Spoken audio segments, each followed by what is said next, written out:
Welcome back to AutoTechNick. Now this week I'm going to give you guys another behind the scenes look as I navigate through my work week here at Scuderia Custode.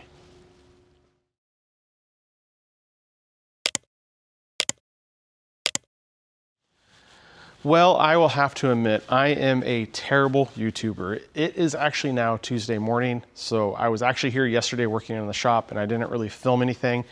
It's one thing that I do struggle with filming is my priority and focus is working on and servicing the client's cars and taking care of my clients, and the filming comes secondary.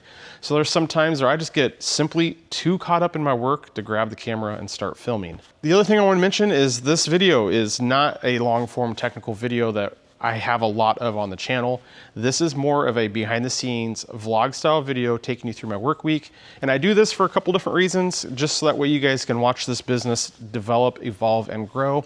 But also, there is a big delay from when my content for the long form videos come out on the channel versus the cars that are actually in the shop right now. Case in point, I've been working on this 458 under the cover here for quite a while. I've had the car for I think 2 months. Still hasn't had a video released yet. I'm working on editing the video and getting it uploaded, but there's just a big delay due to the reality of the work that I'm doing, editing time, and my queue. So this video is just meant to give you guys an idea of what's going on in the week real time, what you have to look forward to. And don't worry, all the technical long form videos, they still are going to be on the channel. I post those on Fridays. These vlog style videos I try to post on Mondays at the beginning of the week. And also the key differentiator between the two videos is I try to always have a picture of myself in my red Ferrari workshop uniform for my technical videos. The thumbnails for the vlog videos, I don't wear that. So I do try to separate them some, but that's where we're at. I think today, let's start with getting you guys caught up on the cars that we have in the shop. Starting with our 430 back there. Well, I don't really have anything to update on this 430. Same situation, nothing has changed. I will say that we are waiting, or what the tweak I'm looking to make on this car is a software change. So I'm waiting on the people that do software. Now it has nothing to do with the software that we changed to the car to get the car swapped to the proper manual software. It's a different change within that we're modifying or deviating from the factory Ferrari map. So the car's just kind of hanging out waiting. Again, I'm being relatively tight-lipped and vague on that until I get the software changed. I confirm or deny that it works or not, and then we'll go forward from there. We have a missing car, our green 355. It got picked up real quick last week. Actually, I think the week before. It's been a week or two since I filmed a vlog video, so we could cover that a little bit later. But that car got picked up real short notice. Already is back in Houston. The owner already has the car, so that car is all finished, buttoned up, serviced. And I think I have one more video to finish editing. I actually think I just need to film the outro for that video, and then that video will get released on the channel. Proving my point, why I make these vlog videos. The car's already gone and in Houston, back with the owner, and I still have a video that I'm editing on the car. Our 400 here under the cover, the car that had the seized release bearing, a seizing pilot bearing, a bunch of unusual issues. You can see I have the gearbox here, getting ready to get cleaned up, and on the bench, all of our parts have arrived, so this is going to be the focus this week. Flywheels resurfaced, new clutch, new release bearing, pilot bearing, transmission output shaft seal, transmission mounts, rear support bushing here for the transmission. Got all of our hardware there lined up and ready to go. That's gonna be my main focus. We're gonna get this car out of the cover, start getting that gearbox cleaned up, everything reassembled. And once I get the gearbox back in the car and that's, that issue that we dove into fixed, there's still various other things we will be doing to that car. Again, long form videos on that car. Plenty of them coming that way. And you guys have not seen this. A blue Pozzi 2002 575. I gotta say, the blue Pozzi on this color is just, I absolutely love it. It is so gorgeous. This client recently purchased this car. He traded in his 456 for it. He actually was looking at several other 575s. He was asking me my opinion on them. He sent me 3 cars in total. 2 of them were red, and this one was blue Pozzi. And I'm just like, I told him I'm biased because I don't hate red Ferraris. I have nothing against red Ferraris, but they don't excite me because by working on these cars, I kind of get jaded. That's all I see is red Ferraris. So I get much more excited when I see something that's unusual. And blue Pozzi, that is it. This is the color, and this car has dark blue interior to match. So it's a gorgeous car, beautifully spec'd. I'm a big fan of the 550s, 575s. I mean, honestly, the 575 is superior to the 550. It has so many fixes and updates that they corrected with the 550s that it's a much better platform. The only problem is they're almost all F1 cars, not gated. You can fix that though, which this car, talking to the client, we're toying with the idea of going through and converting this car. Now this car is in for a PPI, so in this case it's a post-purchase inspection, and it's a pretty solid car, fortunately. The client got pretty lucky. It does need a few things, you know, engine mounts, trans mounts. You guys can see that I have access to the fuel tank here. It has a fault for a major evap leak, and the car also has a really strong fuel odor smell, so I've been diving in, trying to diagnose that. My gut tells me I have a rollover valve that's fractured or cracked, and that's the leak. The problem is the car is completely full of fuel right now, so when I smoke test the fuel tank, the smoke can't get to the rollover valves because there's fuel there. So I need to, or I should say I have a fuel caddy on order. I'm gonna drain the fuel tank, get the fuel out of it, smoke test, continue diagnosing it. And other than that, inspection wise, the car is really clean, except one thing that we found that kind of caught me off guard. And I heard it when I started the car and moved it around, and I'm like, this car sounds like it has a bit of an exhaust leak. I was going through doing my normal inspection process. The bank 2 rear exhaust manifold was cracked. And Murphy's Law, I'm not filming a long form video on doing the inspection on this car, so I wasn't filming.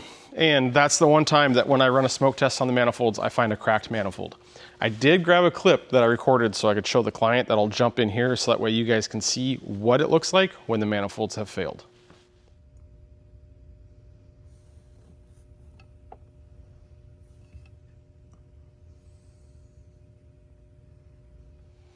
So hopefully that gives you guys a decent idea of what you're looking at when you're smoke testing the manifolds. And that proves my point why I go through and do that, because you never know what you're gonna find. It's, you know, I've only seen it a handful of times on these V12 cars where a manifold does fail, but it still happens. It's not just the 355s, 360s, and 430s. Even the V12s have it. That's why anytime I'm doing an inspection, smoke test everything. Also, I have another issue with my Leonardo. It's not communicating with the Gearbox ECU, the NCR. So I actually am working with the manufacturer of Leonardo back and forth. I have to do a data log, pull that information, and send that to them today. So that way they can help me rectify that issue of why that doesn't communicate.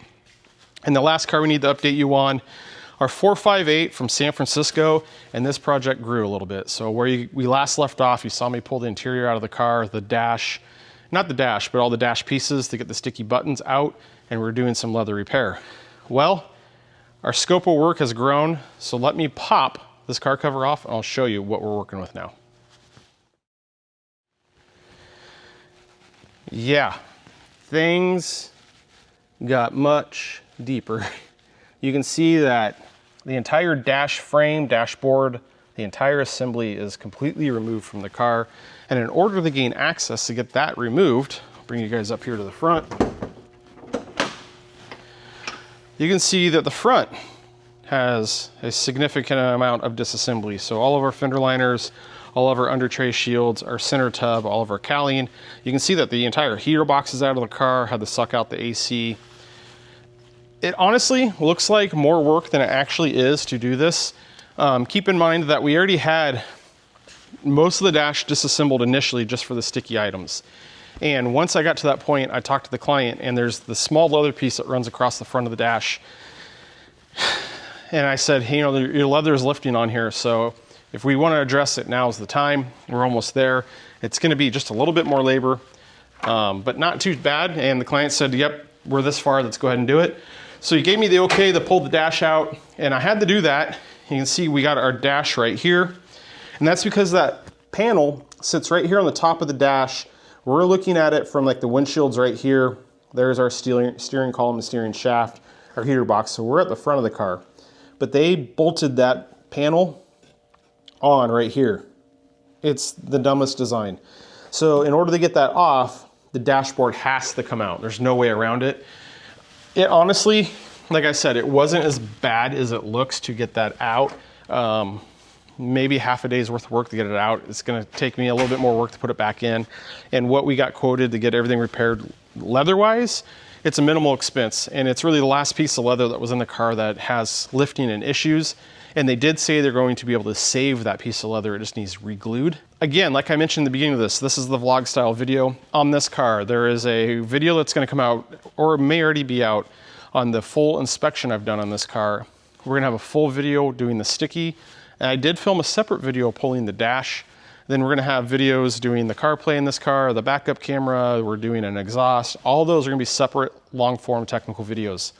That's the point of these videos, to show you what I'm actually working on and to kind of let you guys know what you can expect to see on the channel. So that car is actually at a stopping point until I get the sticky stuff back from Sticky RX and I get the leather back from my sublet.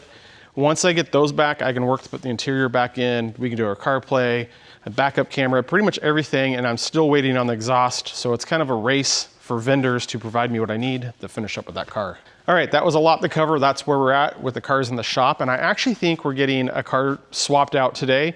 A client is bringing me a car. He actually has a large collection of cars. So what car he's bringing me is a surprise. I'll be just as surprised as you guys will be. He called me this morning, said he's on his way. I have no idea what he's bringing. It could be a Ferrari, it could not be a Ferrari.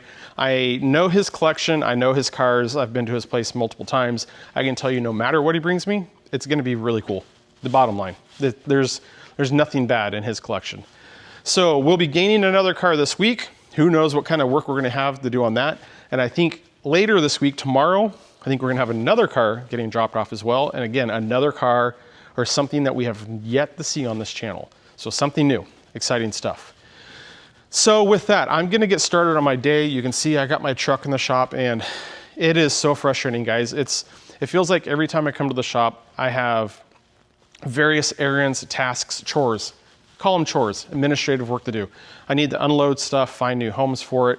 I have new equipment coming in. There's just always something. So it feels like I get here and I have 2 hours of work to do before I can actually start working on a car. I relish for the day where I can walk in, turn the lights on, work on a car, turn the lights off, go home.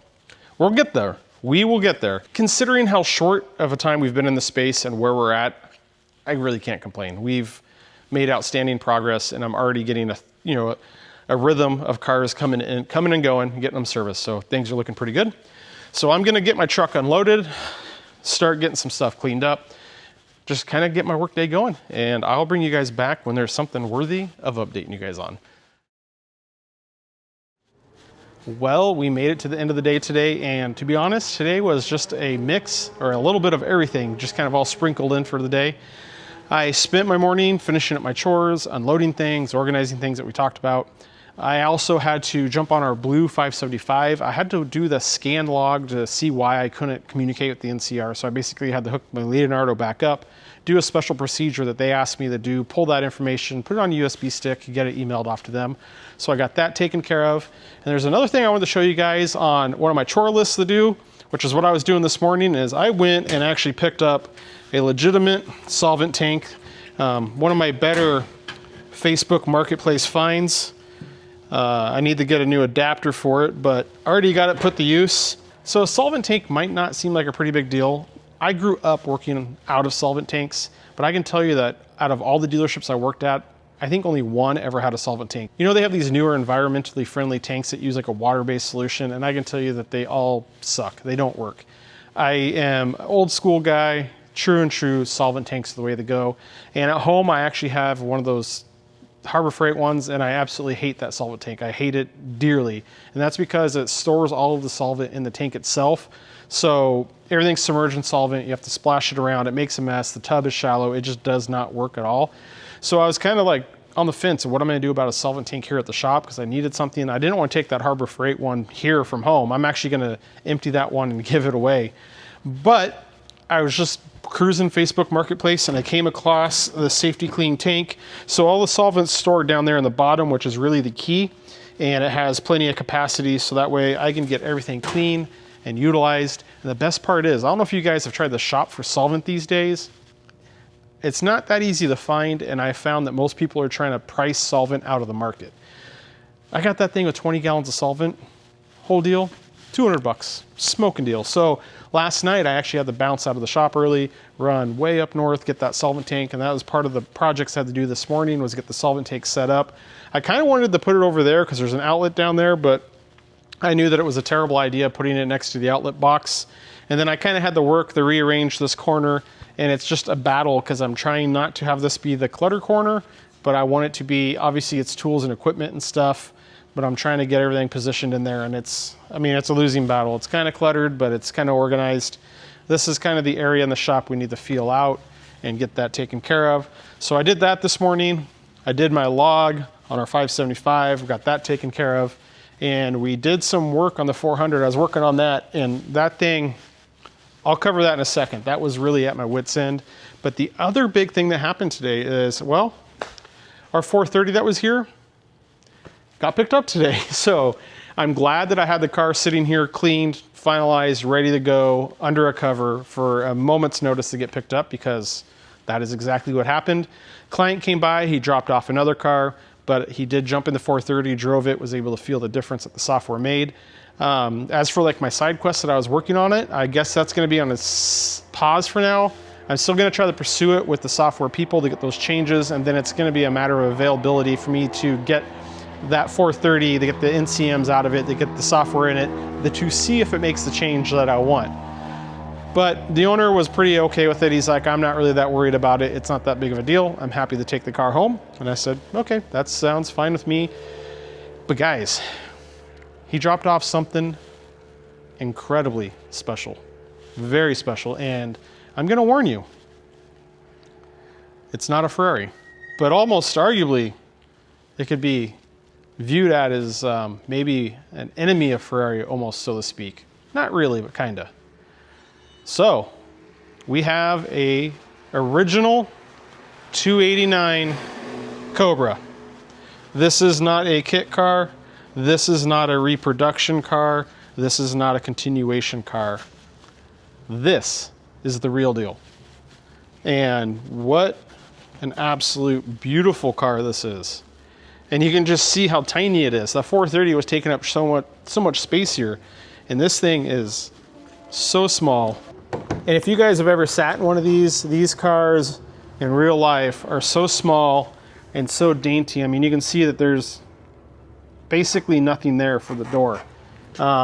When you sit in these and close that door, it makes you start to question like the safety level of these. These cars are very small, very minimalist, very light, outstanding car. And one of the cool features about this car that I think is outstanding is, yes, autographed by Shelby and hidden away, not on the front of the glove box, not on the face. So an outstanding car. It has a few odds and ends that we're gonna be doing, looking it over. So not really entirely sure the scope of work. It's really a matter of me getting it up on the lift, looking at the car, seeing what it needs, taking it for a drive, evaluating it, and just determining what we need to do to this car. But what an opportunity to be able to work on something like this. Something so, like I said, so historic and just so iconic. And I never, in my wildest dreams, thought that I'd be sitting here working in my own shop, looking at an all original 289 Cobra. It's just wild, absolutely wild. So I'm pretty excited about this, and the owner was gracious enough to give us the go ahead to film the car and make videos on it. So we're gonna be covering this on the channel with some long form content, although we don't really know what we're getting into. He did take me out. We went for a quick little drive in it. I drove it back. It's gonna take me a little bit of time to get adjusted and acclimated to the car, and it does need some sorting as well, so it's a little tough to drive for that. But I can tell you, just driving this car back, I couldn't imagine driving this car and pushing it at full tilt. I could tell just, this car weighs nothing.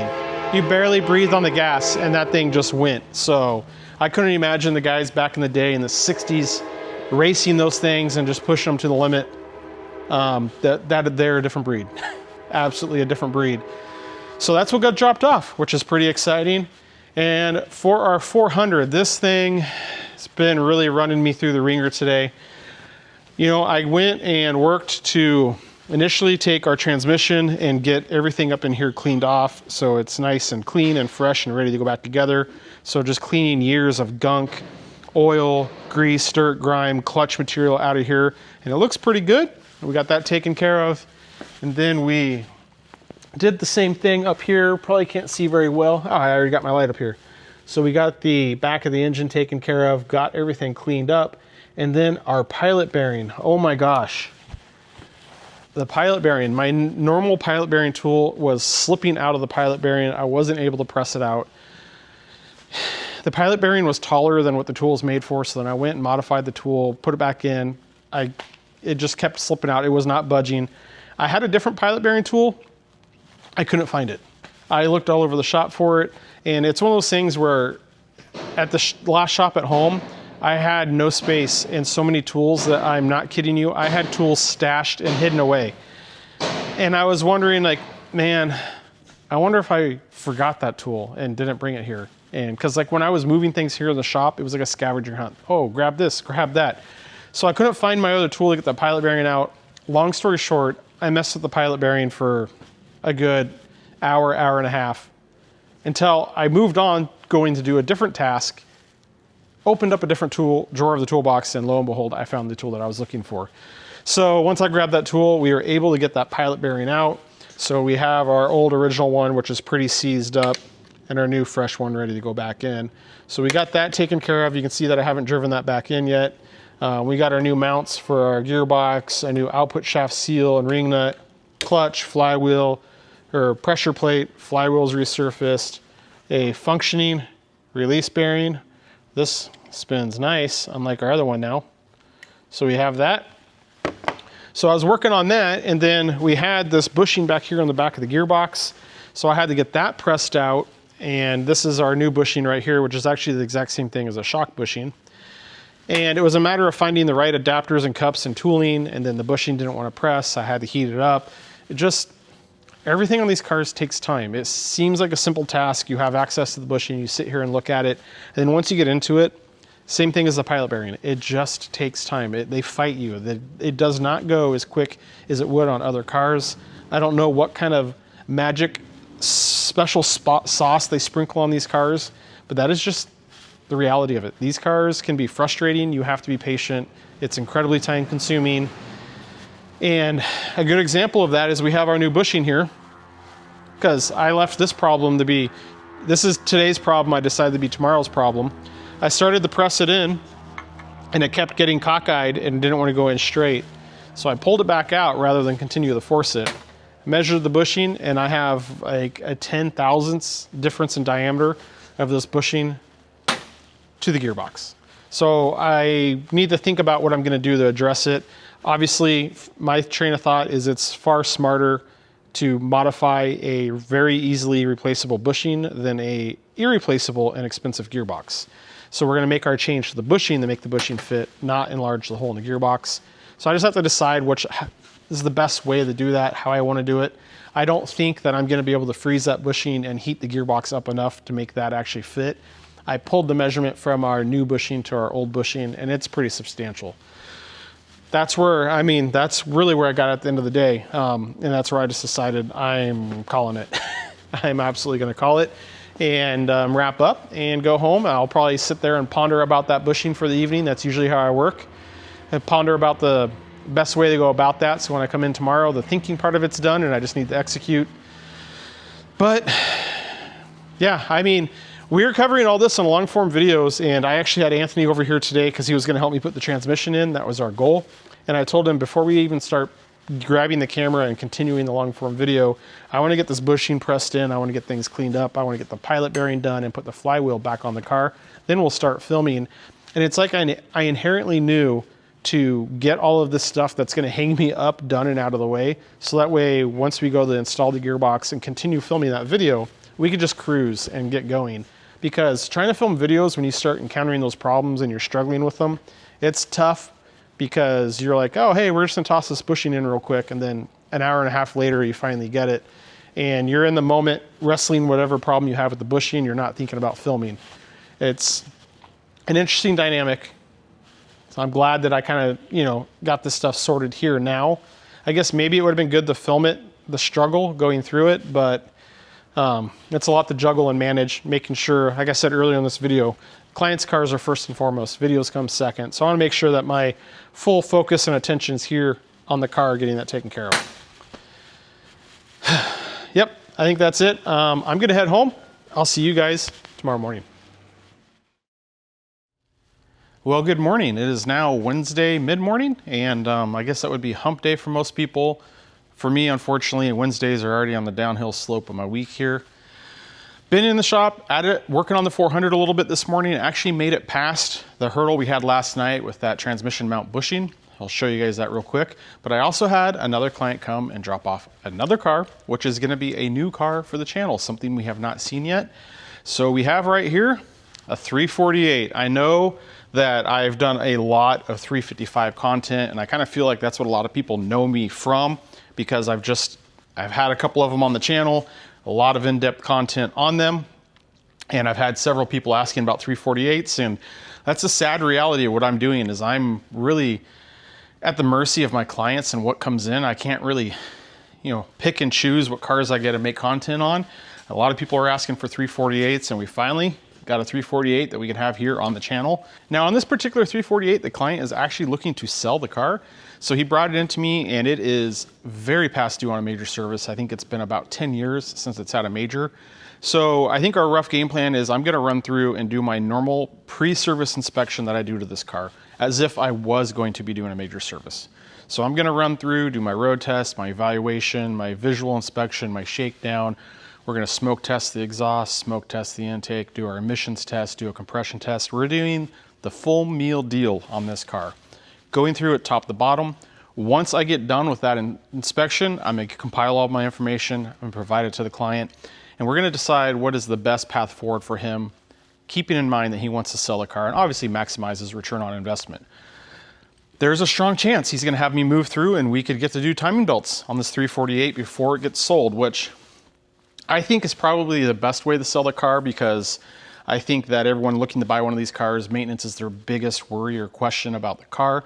And I think if they can get one like this example here that's been fully worked through and sorted, especially with the videos and the documentation online, I think that is the best way to maximize the selling price of the car. We're gonna have some 348 content. At the very least, we're gonna have an inspection. I haven't really looked at the car at all very closely. He dropped it off. I just kind of glanced at it.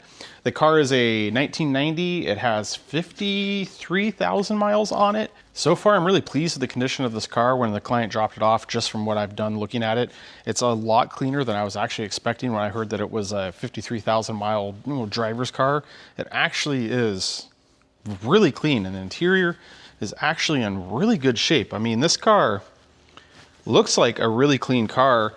There's a couple things that he knows that are, need some attention, that are wrong with it. So that's kind of our goal. Look over the car, identify everything that it needs, determine if it's worth going through and getting all that stuff fixed, then get the car listed for sale.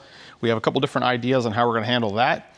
And I'm hoping that the car doesn't need a whole lot of other repairs other than the major service, so we can comb through it. And my ideal scenario is where I could comb through this car and make it mechanically perfect, and cosmetically it's already excellent. It's in great condition, and that way we can sell it as like a fully sorted, ready to go, top tier 348 driver's car.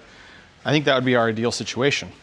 So we got that coming up, and well, as I promised, let's jump over to our 400. We got the pesky bushing in. I was able to get that in just a couple minutes ago, finished getting that pressed in. I talked about it yesterday. There was a little bit of a size difference. I kind of went home and sat on it and stewed. I was thinking about it, and I'm like, I don't think that's enough of a size difference to make a difference, like 10 thou. I think I could be able to press that one in. So I came in and just kind of started messing with it, playing with it, looking at it, analyzing. And as what I found as I kept trying to press it in, is we were using this bolt and shaft to press it in. And I don't know if it can show on camera, but I noticed this morning that the shaft is already bent. And then that was side loading the bushing in the transmission and preventing it from going in all the way. And I'm like, okay, well, I don't like that. So I took the bushing out, I cleaned up all the burrs inside the transmission here, and I actually, on this edge of the bushing, took a file and lightly tapered it so that way it's not a blunt 90-degree edge on the outside shell of the bushing. To give it a bit of a taper, and there already was a bit of a taper on this side of the transmission, so there's definitely a direction to press this in.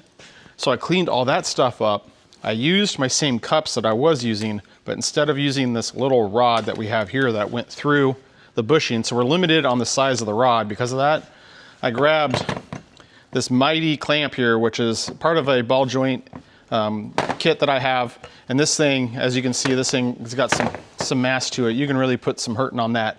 And once I used that with the same cups, it stopped the side loading of the bushing and it drove right in. It was tight. It was very tight, I will say that. It took quite a bit of force with me on that C-clamp getting it pushed in. Had everything lubed up, but I got it pushed in nice, and yeah, got to pass that hurdle, so that's excellent. That new bushing is in. My next plan of attack here is taking care of our output shaft seal, so I have to take this rear ring nut off. It's staked in. I have a new ring nut that we will use if we need to. Sometimes, depending on how cleanly I can get these ring nuts off with those stakes and back on, I might try to reuse that. And then we just have the snap ring and getting that seal out. And we have our replacement seal here. So I'm going to get that taken care of. And then I'm gonna focus my attention to getting our flywheel on, our pilot bearing in. And I think at that point, I'll get everything cleaned and lubed and prepped to a good starting point. And then I'm probably gonna pick up continuing on with our long form video there, because getting a lot of that stuff installed isn't terribly exciting and it's pretty standard. But today, Anthony's gonna come by. He's gonna give me a hand getting the gearbox back in the car, but more importantly, getting the torque tube back up into the car. And with any luck today, we'll have this car back on the ground, running, driving on its own power. That would be an outstanding win for the day. And overall for the shop, I am very pleased with where we're at. I have not been aggressively chasing cars. I have been working on that backlog that I talked about when I first moved in here, but I've actually had a fair amount of people that I've reached out to that were on my list for work not follow up with me after I reach out to them. I reach out, say, hey, we can get you a car in, and I don't hear anything from them, so I've been able to kind of reshuffle the schedule and bump cars in. But what I'm saying is I haven't been aggressively trying to draw in cars and get them in here in the shop, because the truth is I still have a lot of stuff I need to do in the shop to get it set up. The way it's turning out, which is the best problem I have, is I keep getting cars flowing in, because we got our Cobra, we got the 348, I got to finish some work on the 575. 400, where obviously we have plenty of work, where I'm staying busier than I want to have work sitting here waiting, so that way when I get to a stopping point, I can just jump over to the other car. That was the entire point of this move here. And on top of that, I just got word last night that all of our leather is already finished for the 458. So I need to run up. They're quite a ways north from me, but I need to run up there and grab that. Once I get that back, I get that front dash pad back. I can put that back on the dash. I can put the entire dash frame back in the car, and the entire front tub in the front of the car, so that way once I get the sticky items back, I have less work to do than finish up the interior of the car. Is what I'm saying is I am stacked with work, and I couldn't be more excited. I'm very happy with where I'm at right now, and I know that I have more cars in the pipeline that still need to come in that we're waiting on parts. So we're doing great. But I need to get back to work so that way I can keep that list low and the wait time low for my clients. So I'm gonna jump back on our 400, start making some progress, and I'll see you guys later today. So progress on our 400 has actually been really smooth once we got past this hurdle, this rear trans bushing. Made a lot of progress this morning. After this bushing, I jumped in and replaced our output shaft seal here. So you have to remove that ring nut and that snap ring. I've already done that, got the old seal out, got the new seal in. Got our new ring nut on. I wasn't able to save the old one, and I have not torqued it yet. So, or I should say I haven't staked it because it's not torqued. So you can see right there, I need to stake those in position. Haven't torqued it because this is torqued to 190 Newton meters, and right now I currently have the gearbox in neutral, but even if I put the gearbox in gear, it's just gonna spin everything in the transmission. So we're gonna wait till this is installed into the car. We can put it in gear, we can hold the flywheel, we'll be able to get that torqued, and then we'll have to stake those while we're in the car before we put the torque tube back on. Then we're also gonna have to go and reinstall our coupler and set the depth to that, which I did document before I pulled that off. We can get that taken care of, and then we can work to put the torque tube in. Up here at the front, everything's cleaned up. I lubed the sleeve here for a release bearing. We have a release bearing that now spins. That's on there, all the pivot points, contact points, everything's lubed. Scotch brighted and cleaned our splines on our shaft. That's all lubricated up, and we have everything, as you can see, functioning nice and smooth in there now. Had our arm in the solvent tank, got everything cleaned up. We'll connect that once it's into the car. New clutch is here ready to go. New pressure plates ready to go. We did test the clutch on the splines, make sure everything fits, everything's good. That is all taken care of. Hardware is laid out and ready to go back into the car. And as for the car, flywheel is already in place. New pilot bearings already in place. Bolts are installed. They were torqued to 85 Newton meters. They're torque striped, so everything here is set and ready. So that's essentially where we're at. Is I guess the last thing we need to do is install our pressure plate and our clutch, get that aligned and centered, and then we can work to install the gearbox. And then we're gonna have a few tasks once the gearbox is installed. Like I said, I'll probably get the gearbox bolted on, get our shifter connected, all the ancillary items connected, then come back, torque our nut, stake that, then we can put the torque tube in, and once the torque tube goes back in, we're gonna be sailing. I think we're in a good place to make some good progress today. So I'm gonna sit you guys down, jump back on the 400, work to get this transmission installed, and hopefully get that torque tube installed. Well, here we are mid-afternoon, and Anthony just left. He was helping me out with getting the transmission and the differential and torque tube back into the car. And once he left, I kind of stopped and just took a couple minutes to clean everything up, get reorganized, which is something I actually try to do pretty frequently when I'm working on cars. Try not to let the tools and the mess get out of control, especially something like this one where it's a little bit older and there's a lot more grease and grime and dirt, where I'm just trying to minimize the mess, get myself cleaned up. So that's all taken care of, and I figured I'd grab the camera and just show you guys where we're at. And as we can see, gearbox back into the car. Torque tube is installed with our differential. We got all new mounts, all that taken care of, that's installed. And I've already tightened up the coupler up here for the drive shaft. We need to install the support rod right here, but the speedometer is hooked up, our reverse cables over here are hooked up, everything's torqued on the bell housing. All of our clutch linkage here is hooked up, although you can see all the jam nuts are loose and I don't have the cotter pins in. Went through and did some initial adjustments with that. Anthony was in the car, I had him operating the pedal. I have not felt the pedal myself yet. He says it takes 1/4 of the effort it did beforehand. He also said that beforehand, what you could feel, you'd push the pedal and it had like a dead spot, and then it could go further, so it felt like a 2-stage pedal essentially. He said that's gone away. He said it feels really great. So we got that pretty good. I'm pretty happy. He says right now the clutch pedal's all the way up at the top, matching the brake pedal. Again, that's why I left the cotter pins out on those, so that way I can come back and pull these pins and make some adjustments if I need to. The way this was set up last time, I started making my adjustments down here on this rod, but it actually started hyperextending this shaft right here where I was losing my 90-degree-ish angle to these bars, and that's gonna start changing the actual travel distance and throw and effort that the clutch can operate with.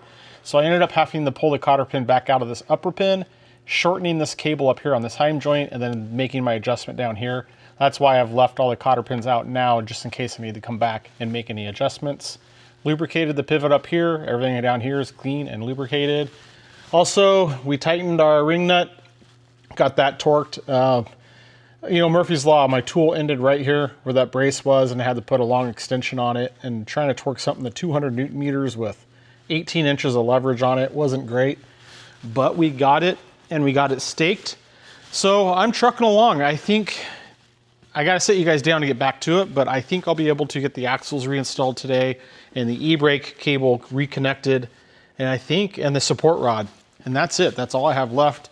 I already went and took the hardware, got it cleaned up in the solvent tank, so we have some nice clean hardware, but I just have to get this reinstalled and, you know, get the car down, do our final checks and adjustments, but I think at that point we'll be done with this repair. So my goal is to get that done today. That leaves me with tomorrow to do the miscellaneous repairs on the car, replacing the rear self-leveling shocks with the new ones, adjusting the ride height, adjusting the timing chain, maybe getting into tweaking the air fuel mixture and the emissions on it to clean it up, and just odds and ends, things like that. So I don't think it's feasible that I'll have the car completely finished this week because I still need to pull the trunk apart and deal with the fuel vapor odor he has. So that'll probably bleed in the next week, but I think we're gonna have the bulk of it done. But in order to do so, I have to get back to work. All right, guys, it is now Thursday afternoon. We're back in the shop. Sadly, Thursdays are the end of my work week here, which is kind of sad because I just want to keep trucking along, making progress. And once again, a late start today. I know I complained about it earlier where I just feel like I can't get in and just come in and work and leave. I always have something going on.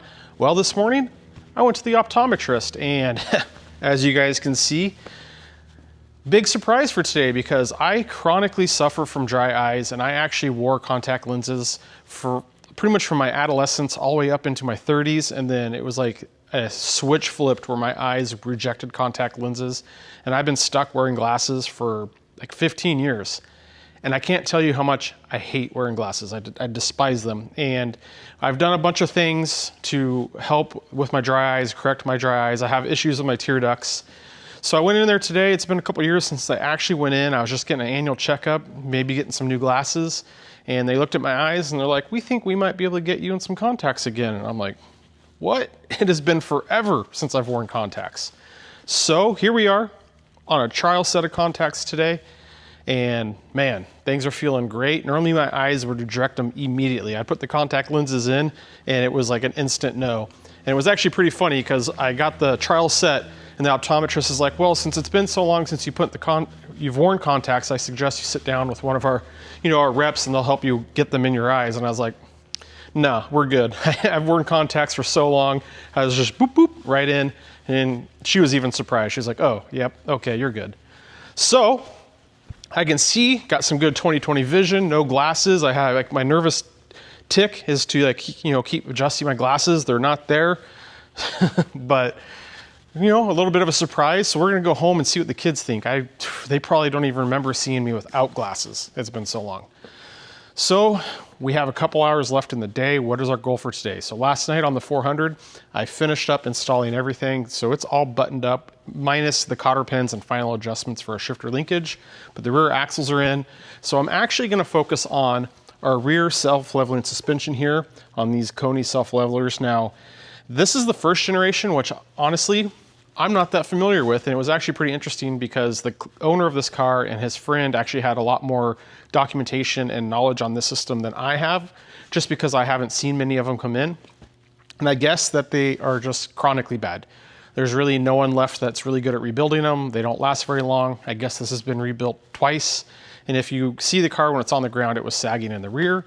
So he reached out, and I think he went to Performance Shock, I think is who built these for him, but he had these built, which is a Kony shock, and you can see where they welded on a perch with the spring adjustable perches, that I'm going to be installing these in place of the rear shock, which is the self-leveling back here. So it's gonna look similar to this. And I've already eyeballed it, and we got the space for the coilover and everything to fit in there. So we're pretty good, and it's gonna be a pretty straightforward installation. Get the shocks on, put the wheels and tires back on the car, and then it's gonna be a matter of getting the car on and off the ground and adjusting the perches so we get the correct ride height. Now on the workshop manual, there's not really like a listed ride height for this car like there is on modern cars, but I do have some specs giving me dimensions from some of the hardware up on the frame to the ground, although it's inboard quite a bit. So I'm gonna kind of use that as a rough guide, and then also just visually looking at the car to set the ride height to where I think it looks best.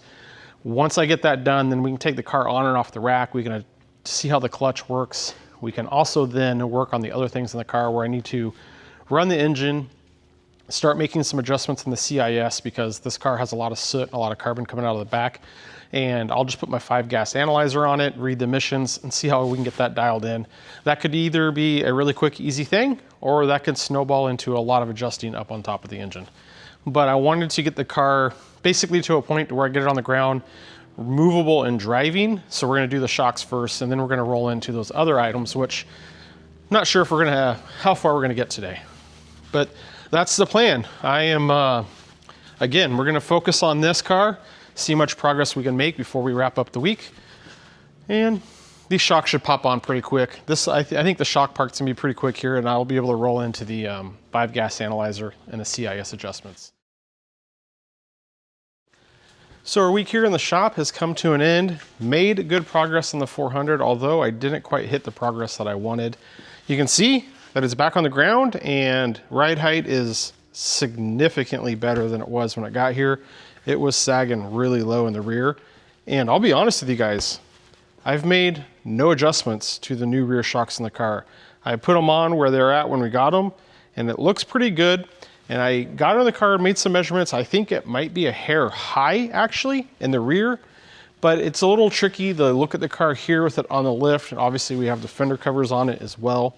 And one thing you want to keep in mind on a lot of cars is the arch of your front wheel well, your wheel opening is actually higher on the body than the rear. So we can't just go off of how much the arch is touching or sitting above the rear tires as opposed to the front, because it's very different. And I think is what I'm probably gonna end up doing is taking measurements probably about off the rocker or lift points to make sure that the car is sitting level in that respect to finalize the ride height. I have a fair amount of room to get to the adjusters from under the car, and I think I could probably use a floor jack and lift the car up, make some tweaks, and not need the lift to do that. I'll have to put it back on the lift to lock down the collars and finalize everything. So my plan was to just let the car be as it is, then I can take it, drive it, let the suspension settle, work on all the other loose odds and ends. I can finalize it, but I really want it off the lift so I can stand back from the side, get a perspective that I'm happy with the ride height. Then we'll finalize it on the lift, lock everything down. So I moved off from that, and then I spent a fair amount of time working to get the timing chain adjusted on this. And actually I should go backwards some. I made my adjustments to the idle mixture with my 5-gas analyzer, and that honestly, it wasn't that far off. It took very small tweaks, and this car, it really runs very nice. Cold start was really good. I just had to bring the CO down about 1.5% on both banks. Everything cleaned up. It really wasn't a fight, so I just made those quick adjustments and stopped there rather than investing a bunch more time into that. Then at that point, we jumped over to adjust or attempt to adjust our timing chain because it rattles when it gets warm. And our adjuster is down right there where my light is at. Hopefully you guys can see. It is buried down there. And you have good visibility up here through that little hole. See if I can get you guys dropped in. So it's right there, that big nut. There's a 24mm jam nut and then a shaft with an 8mm Allen right where the light is. So I was saying you have really good visibility from the top side. I cannot get my hand and arm down there. From the bottom side, you don't have much visibility, but I can kind of get up and in on there. And I cannot get the jam nut loose. I've tried every combination of wrenches. I've tried everything I can do. I've gone through. You can see here I've even sacrificed a wrench, cut it down so I can get in there, but then I get this in there, but I don't have enough leverage to operate it.